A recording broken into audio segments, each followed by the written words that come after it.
Assalamualaikum warahmatullahi wabarakatuh. Pada kesempatan kali ini kita akan membahas tentang reaksi saponifikasi. Saponifikasi sendiri merupakan reaksi hidrolisis asam lemak atau minyak oleh basa kuat. Di sini natrium hidroksida menghasilkan sabun dan juga reaksi samping yaitu gliserol.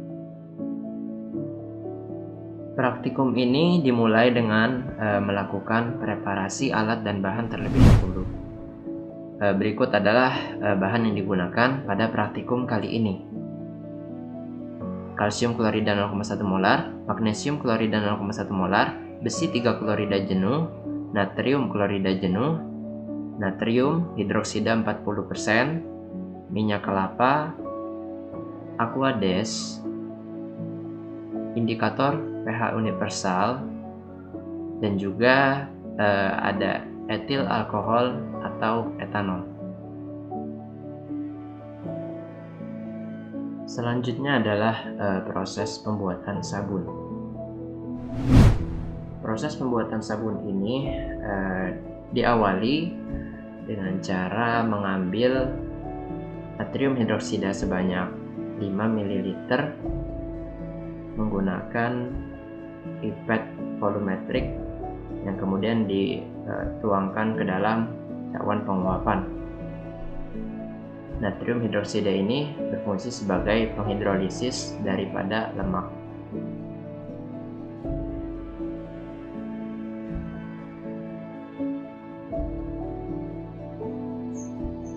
Kemudian diambil sebanyak 5 ml minyak kelapa yang telah disiapkan.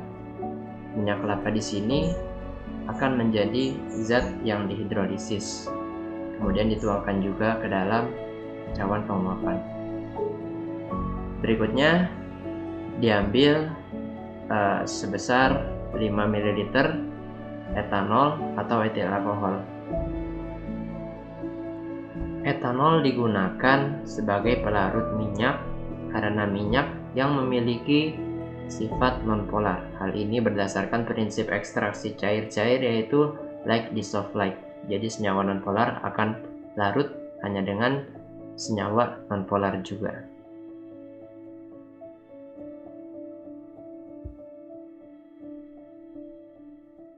Tahap selanjutnya adalah melakukan proses pemanasan menggunakan bunsen, di mana proses pemanasan dan pengadukan ini merupakan salah satu faktor yang mempengaruhi proses saponifikasi. Setelah dilakukan proses pengadukan kurang lebih selama 15 menit, maka akan terbentuk gumpalan daripada sabun.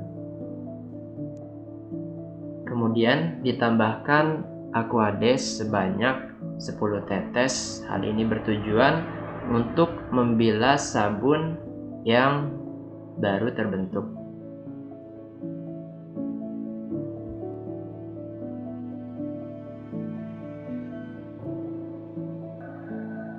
Campuran didinginkan sembari dilakukan proses pengadukan.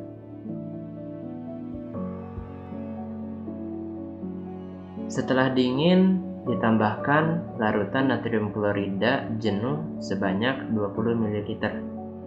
Penambahan larutan natrium klorida jenuh ini berfungsi sebagai pengendap sabun dan memisahkan antara sabun dengan gliserol.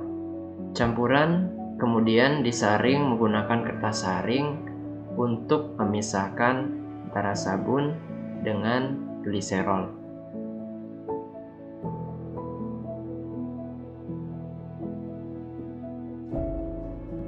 Di sini sabun bisa diuji terlebih dahulu untuk digunakan mencuci tangan, sehingga kita dapat menemukan sifat-sifat daripada sabun, yaitu seperti memiliki busa dan sebagainya. Kemudian setengah dari sabun yang telah diperoleh dilarutkan ke dalam 100 ml aquades. Hal ini dilakukan untuk membuat larutan sabun.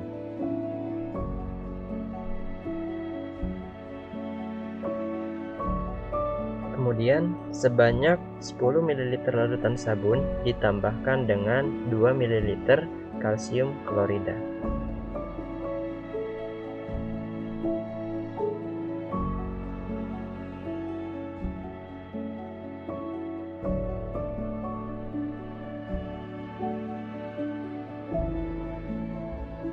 Selanjutnya adalah proses karakterisasi sabun. Yang pertama, digunakan untuk zat pengemulsi. Sebanyak 5 tetes minyak kelapa ditambahkan ke dalam tabung reaksi. Kemudian ditambahkan dengan Aquades sebanyak 5 ml. Setelah dilakukan proses pencampuran, dapat diamati terbentuknya selaput tipis antara minyak dengan Aquades.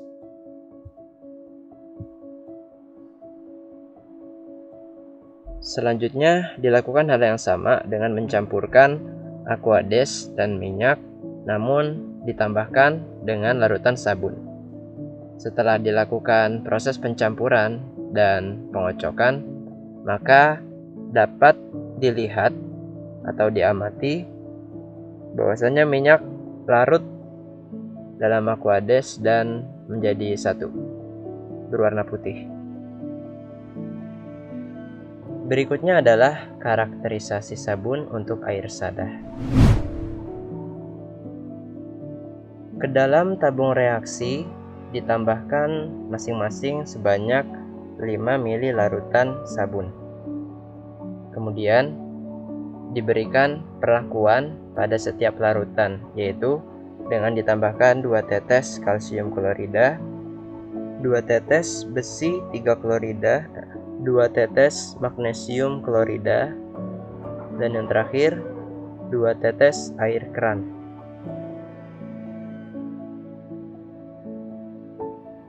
Setelah itu dapat diamati dari masing-masing perlakuan yang diberikan terhadap larutan sabun. Langkah terakhir adalah dengan melakukan pengujian pH menggunakan indikator pH.